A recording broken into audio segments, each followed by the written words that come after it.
Hello everyone, मैं doctor Pragati Gupta और आज मैं मिलवाऊंगी अपने एक पेशेंट से। देवेंद्र चंद जैन जी, एज है 67 ईयर्स, रहने वाले हैं दिल्ली के। Basically he suffering from kidney failure और उन्हें जब पता चला तो 2013 में he came to know about it. All of a sudden उन्हें पता चला कि अब मेरा क्रिएटिनिन वैल्यू 2.1 आना स्टार्ट हो गया। डायबिटिक हैं, हाइपरटेंसिव हैं 9 ईयर्स से और अंडरगोइंग ट्रीटमेंट। आप एलोपैथिक ट्रीटमेंट कंटिन्यू तभी से ले रहे हैं? ठीक है। तो अब हम देवेंद्र जी की ज़बानी ही जानेंगे कि कैसे उन्हें पता चला कि किडनी की दिक्कत उन्हें स्टार्ट हो गई है, कैसे इतने लंबे सालों कुछ ना कुछ ट्रीटमेंट वो लेते रहे और कैसे हमारे इंस्टीट्यूशन के बारे में उन्हें पता चला और अब कुछ दिन के ट्रीटमेंट के अंडर ही उनके वैल्यूज़ में बहुत ज़्यादा मेजर डिफरेंस है, क्योंकि जब वो आए थे उस टाइम पे उनके लेवल्स काफ़ी ज़्यादा बढ़े हुए थे। तो देवेंद्र जी, जब आप 1 जून को विज़िट किया था आपने यहाँ पे, सर से मिले थे उस दिन, ठीक है, तो उस टाइम क्या क्या सिम्टम्स आप फेस कर रहे थे, आप हमारे ऑडियंस को बताइए। जी घबराता था, एक दो बार वोमिटिंग भी हुई और बाकी शरीर में थकान रहता था, बैक पेन रहता था। अभी जब ऑलमोस्ट हमें 15 to 20 डेज हो गए हैं ट्रीटमेंट लेते हुए, तो इन सिम्टम्स में अब थोड़ा बेटर रिलीफ महसूस करते हो, कैसा है? यूरिन में झाग भी कम हुआ और क्रिएटिनिन भी कम है, पोटेशियम भी अंडर कंट्रोल है, फास्फोरस भी अंडर कंट्रोल है, ठीक है, और सोडियम भी अंडर कंट्रोल है, बीपी भी ठीक है। तो आपको बीमारी का एग्जैक्टली 2013 में डायग्नोज हुआ कैसे था? मेरे को हाइपोग्लाइसीमिया हो गया था, तो I was placed in Fortis hospital. वहाँ पे जब उन्होंने चेक किया उस टाइम शायद 2 पॉइंट कुछ था क्रिएटिनिन, तो तब से पता चला। तब से काफ़ी ट्रीटमेंट आप ले रहे हैं इसके लिए? तब से ही ले रहा है। ठीक है। जब देवेंद्र जी ने विज़िट किया था 1 जून, वो 27 मई की रिपोर्ट के साथ आए थे। उसमें क्रिएटिनिन 9.17 था और यूरिया 219 था। इन वैल्यूज़ पे पेशेंट को बहुत ज़्यादा नौजिया, खाना ना खाने का मन करना, जी घबराना, ये सारे के सारे सिम्टम्स प्रेजेंट होते हैं। With in 20 days of treatment अब पेशेंट के जो प्रेजेंट लेवल्स हैं, जो हमारे पास 17 जून की रिपोर्ट है, उसके अंदर क्रिएटिनिन का 6.89 है एंड यूरिया इज़ 116.60। तो काफ़ी ड्रास्टिक लेवल्स में डिक्रीज़ देखने को मिला है। वो इसलिए मिला है क्योंकि इनके जो बीपी एंड शुगर वैल्यूज़ है वो काफ़ी अंडर कंट्रोल चल रही है। किडनी को एक ऐसा एनवायरनमेंट मिला है रिकवरी के लिए।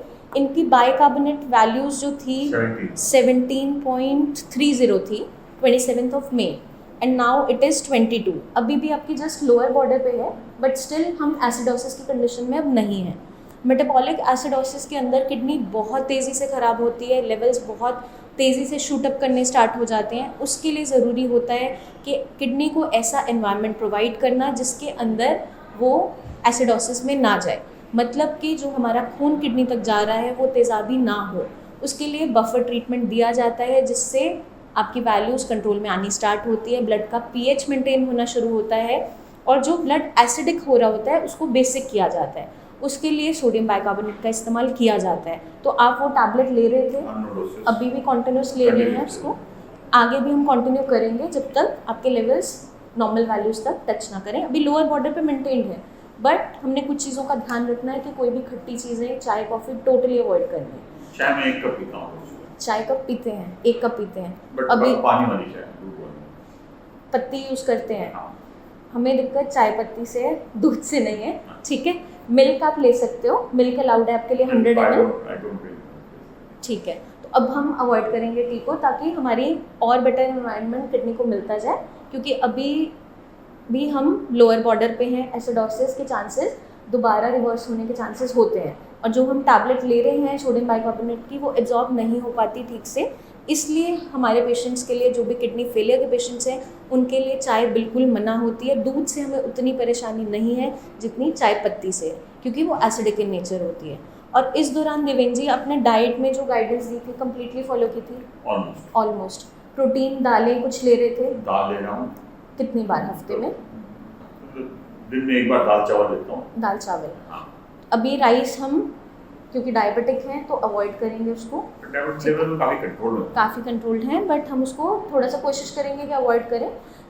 पल्सेस एंड मिल्क अब हम थोड़ा थोड़ा अलाउ कर सकते हैं, क्योंकि बॉडी को रिकवर होने का मौका मिल गया है।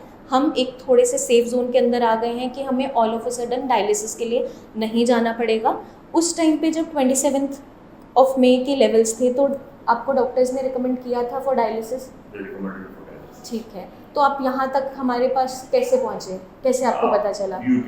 यूट्यूब पे आपने वीडियोस देखी थी डॉक्टर पुरुधवन की, आपने पेशेंट्स की भी वीडियोस देखी होंगी?